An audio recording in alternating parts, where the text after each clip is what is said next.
So good morning to all of you. Welcome back to Namaste Village. It is a rainy day, as usual, lately here in Ahihik at Namaste Village. But we're so grateful. I wasn't even sure if I was going to be able to come down from above. It was raining so hard just a half hour ago, even less than a half hour ago. And the water spouts are pouring down. It was so loud, but here we are now. Of course, the rain has stopped. And we are together. So welcome to all of you and welcome to all of you. And I want to begin by saying how happy I was by the many responses that I received from yesterday's session. Here I was worried that it might be a little too uncompromising and too direct, but I received emails and people telling me just how liberating the truth can be, how liberating reality is when it's stated so clearly and so succinctly, no playing around. And this is the uncompromising attitude that we have and must have in order to let go of that which has no value. Everything that we thought had such high value, we begin to release and to realize the only thing that has true and everlasting value, which is love, which is who you are, the reality that has always been real. So this morning, I want to do a little show and tell. I want to begin by telling you a story and showing you a photo, then a couple of other things as well. So my first story happened, well, it began actually in 2000. And maybe 1999. Yeah, 1999 is when the story begins. When I was in Kosovo during the conflict between Serbia and Kosovo. And we had already had several situations, conflicts, wars in which I had been present. We asked people all over the world to be praying at the same time. It was the first of these worldwide synchronized meditations, and we saw miraculous results almost every time. Things would shift right before our eyes. We began to realize that when we join together and when we pray together in this way, where we acclaim the reality of peace being present now, no matter what it looks like, even in the midst of a war zone, no matter what it looks like, to feel that, miracles happen. And there had been several times in which I would be in Iraq, for example, and millions of people around the world would be praying and sending their prayers of peace to that situation. And yet when I was there in Kosovo, I thought there must be a way that we could have this physical, we could feel it, we could touch these prayers. So I had a dream that night. I remember I was in a refugee camp, and that night I had a dream where I saw a quilt that was made up of literally millions of pieces of little cloth that people around the world had held and prayed with and imbued with the energy of peace. And in my dream, this cloth was probably a mile long and was being wrapped around the outside of the UN building in New York. Now, I could tell you story after story about that dream and ultimately the reality of that quilt, but I want to get to a certain point very quickly. So I'm going to speed through a lot of it. So I woke up from the dream. I actually began to promote this, share it online and other places. And before long, people began sending in envelopes with little pieces of cloth. I was living in Joshua Tree, California at the time, and literally we were getting more mail than the rest of the town combined. We had to send in a pickup truck almost every day to get all the mail. Thousands of letters a day were ultimately coming in. It really caught fire. We had to send out big boxes worth of just little pieces of cloth for people to sew together. Before long, the quilt was a quarter mile. Not long after that, it was a half mile in length when it was all sewn together. And finally, it was September of 2000. The quilt was a mile in length. Millions of pieces of cloth, and you could feel the energy, the vibration, because people were holding it, praying with it, putting their longing of peace in each little section. So we put it into, we were in California, of course, we had to rent a van, but it was big. Imagine a mile-long quilt. We had to fill the van with it. 2 people drove it all the way to New York. And on the day of this huge ceremony, because it was raining, kind of like this morning, there were hundreds of children there, and they wove it through the halls. Imagine this mile-long quilt weaving through the halls of the UN building in New York. Several days later, I brought it to the US Capitol, where it was wrapped around the US Capitol by members of Congress. And we were even invited to bring a small section of it for a ceremony in the Pentagon. And there are many other times when we had adventures with what we ended up calling the cloth of many colors. But my favorite is this. I'm going to tell you, this was all to lead up to this one story.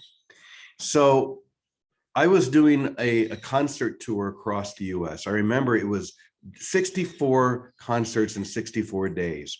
And one of the very last ones was going to be at the US Capitol.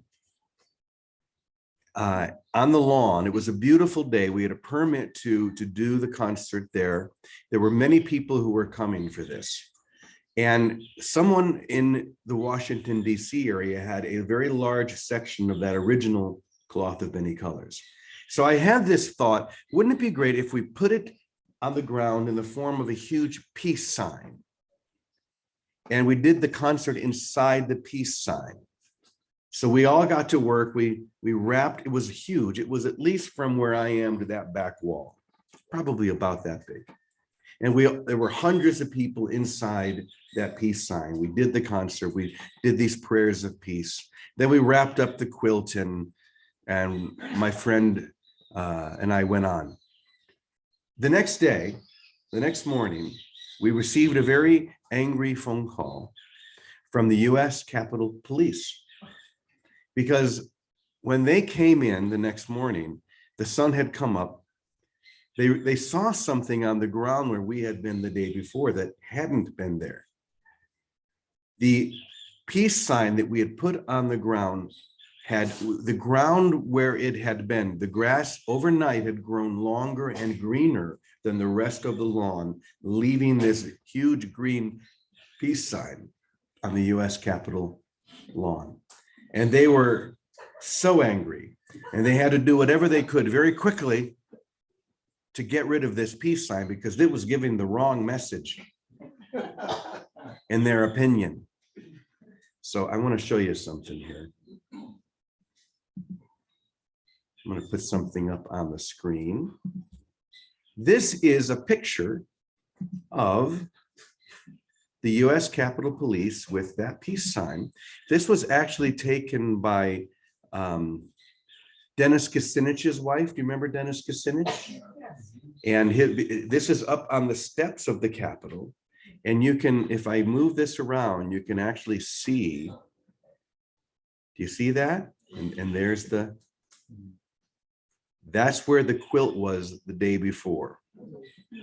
They accused me of a covert peace demonstration, that we had somehow used some chemical to make the grass grow longer and greener overnight. I checked, and there is no such chemical that can make the grass grow longer and greener overnight.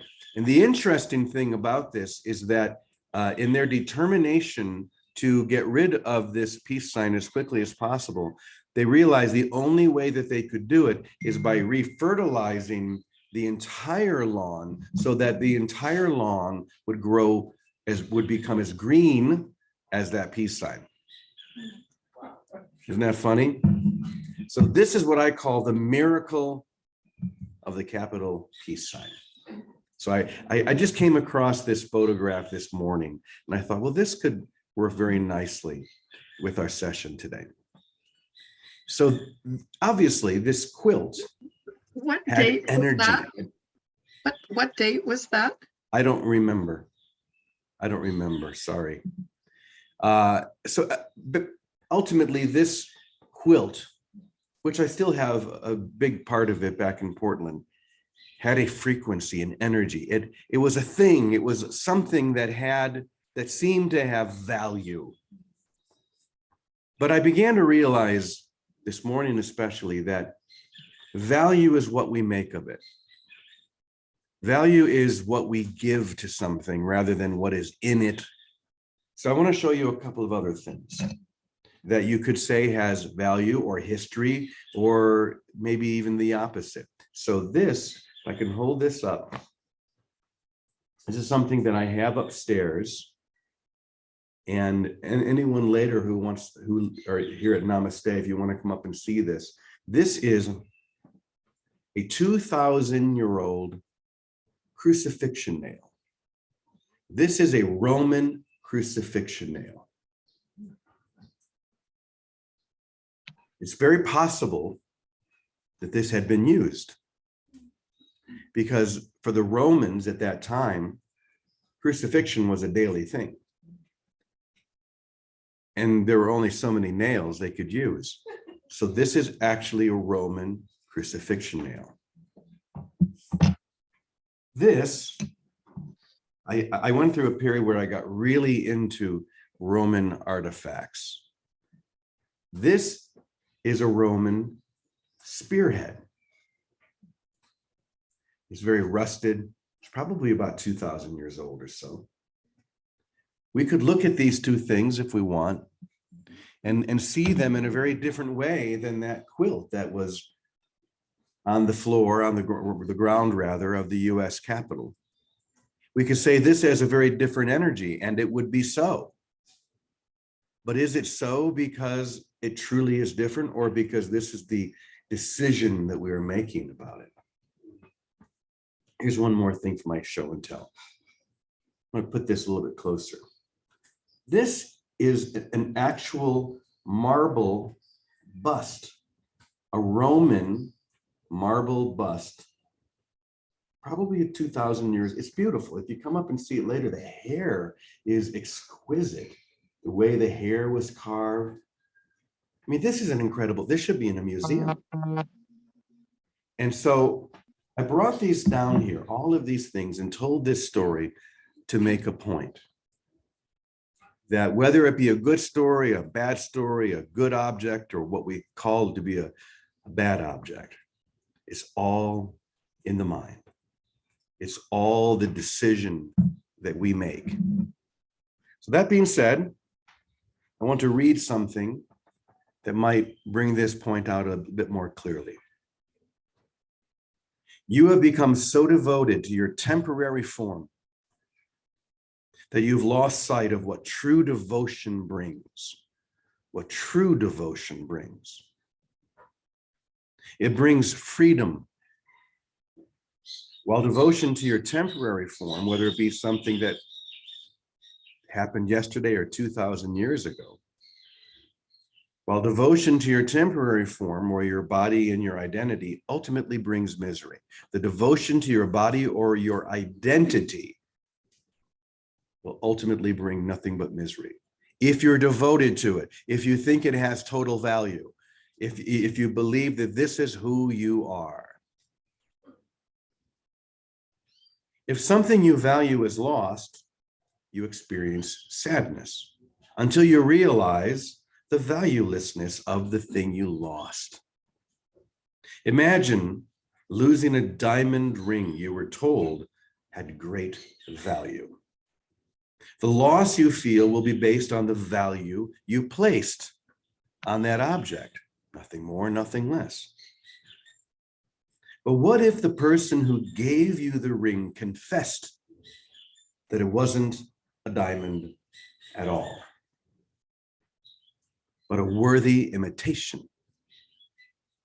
Now you realize that the ring had no real value at all, and your feeling of loss disappears. You're no longer searching for that valuable diamond because you realize it's not what you thought it was. It doesn't have the value that you thought it had. And here we go. It would be the same when you realize that the identity you valued was nothing more than an imitation of something that possesses eternal value, your I am consciousness. Let me read that again. It will be the same when you realize that the identity you valued was nothing more than the imitation of something that possesses eternal value, your I am consciousness. When you realize that, then you'll happily give up your attachment to your body and your identity, choosing instead the glory of God's gifts that can never be lost. Now, does this mean that you come to this point where you neglect or deny or the body? No, of course not. If you were lost in the illusion that you were your car and you never left your car and you stayed in your car all the time, and you suddenly discovered that you're not your car, that your car is just a vehicle that you use to get from point A to point B, would you suddenly stop changing the oil? Would you stop filling it with gasoline? Of course not. The body will take care of the body. You'll always do what's appropriate, but it's important for us to realize what true value is, where true value lies, not in the identity that you've claimed, but the reality of your soul, your I am consciousness.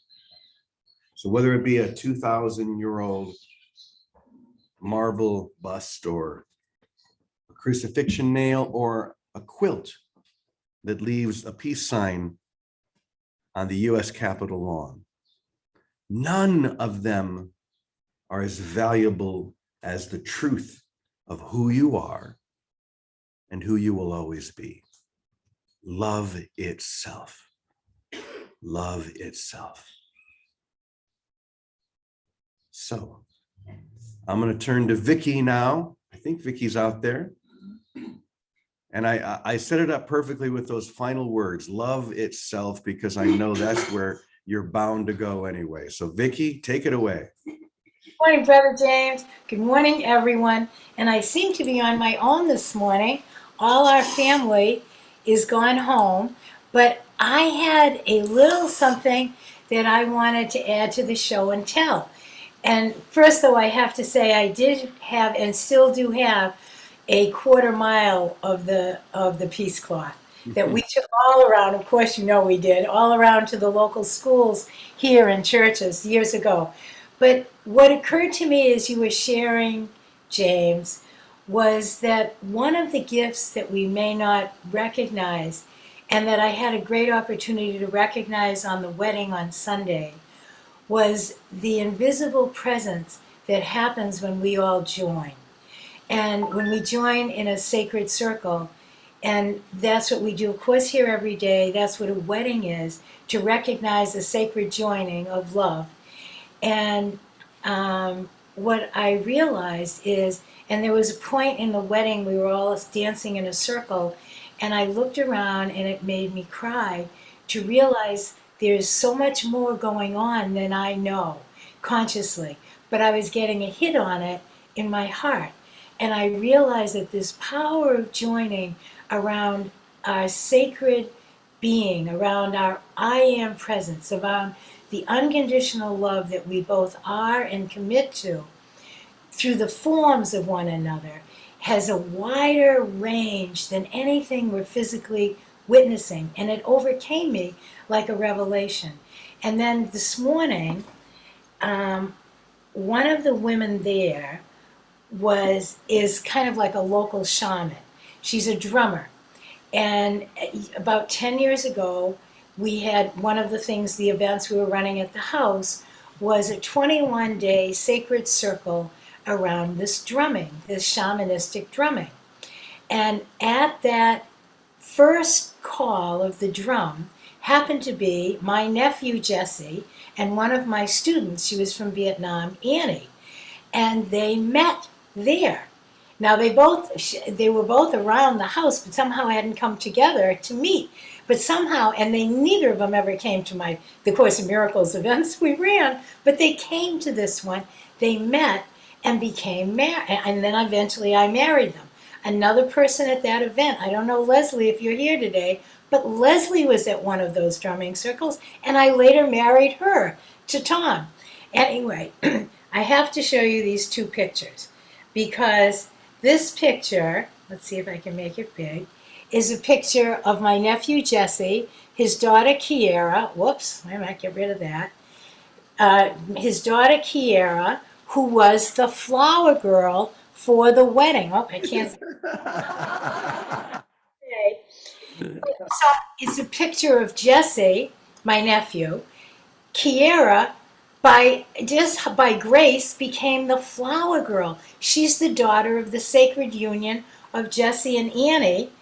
And I don't know, why can't it stay up? There they are. And then and then this is a picture of Annie, his wife, with Kiera and I. And I thought, look at this. Look at what has occurred.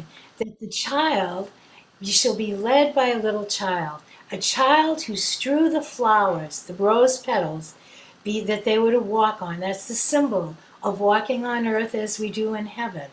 This is the child of that sacred union. And when I looked around that room, the brothers and sisters in that room, this wedding actually was for this spiritual family of Jody and Rod. And it was all those that came. That this family, after some of them 30 years, 20 years, or 10 years, or a year, had come together and in the joining of a sacred union of love. The name of love is who we are. And it made me realize how much occurs and is occurring with our just showing up to that holy presence and recognizing it with one another. So I wanted to share that in what you said. It just came to me as what our current show and tell is. When we look out, whether you look out at Namaste Village in person or we look out on the gallery, we are souls who have come together to remember who we are and to celebrate it. And in that joining, we are the indelible peace mark. We are the peace marks wherever we are, in or out of time, and its expansion is occurring without our needing to do a thing about it. Simply by letting our vehicle be filled with the grace of our source and love one another, whoever is in front of us, whether they call themselves spiritual or not, matters not. We recognize our identity, we recognize our brother's identity, no matter what costume or car they're driving. So that's my 2 cents for the day. And thank you. Oh, thank you, Vicki, as always. And what this is bringing to my heart is the recognition that ultimately it's all the same. We are all the same in holiness and grace. The ego or the identity wants to make different, where the soul is always seeing everything as it truly is, as the same. So whether it be a peace quilt that has this strong vibration that leaves its mark on the US Capitol ground, or whether it be a 2,000-year-old crucifixion nail, it's all the same in love. And it doesn't even matter what name we give it. I know, for example, you mentioned your Jesse's daughter's name, Kiara. Obviously, Kiara is Claire.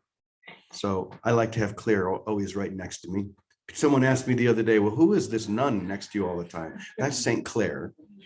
And when my daughter was pregnant, I really wanted them to name her Kiara. And I told her that and Pat, her partner, that if you name this child Kiara, I will take the whole family to Italy. I mean, how can you say no to that? I thought I had him. I thought, there's no way. And this is what my mistake was. I pushed it too hard. Like every chance I got, I'd say, it is a trip to Italy. You've always wanted to go to Italy. You can't say no to a trip to Italy. All you need to do is name that kid Chiara. Well, of course, they didn't name the kid Chiara. They named her Penelope, and I'm so happy because Penelope is the perfect name, but it's all the same. It's all the same, the essence. What we're dealing with here is essence now, not the outer differences. How things look, the value that something may have because it's very old, or the value that it has because it's very new, or has a certain vibration. It's still about the essence, and that's true for each one of us. The essence of each one of us is love. We could just begin and end every session with that. The essence of each one of us is love. Love alone. It doesn't matter if it comes through a Buddhist filter, a Hindu filter, a Christian filter, or no filter at all. The essence is always love. So don't worry about the differences. Obviously, I'm very glad to know that Vicki still has that 1/4 mile of the quilt, because sometimes I wonder where all that quilt went. It's nice to know that it's out there, but it doesn't replace the reality that the essence of each one of us is love. So there you go. Thank you, everybody. I'm wondering how we should end our session. The daily word says, I am an unlimited spiritual being. I am an unlimited spiritual being. Let's say that together. I am an unlimited spiritual being. One more time. I am an unlimited spiritual being. All right, so we'll end as we did yesterday, because it's just so perfect after saying those words with that daily affirmation that we share. Oh, why did it get so big? Here we go. I am as God created me. If I remain as God created me, fear has no meaning, evil is not real, and misery and death do not exist.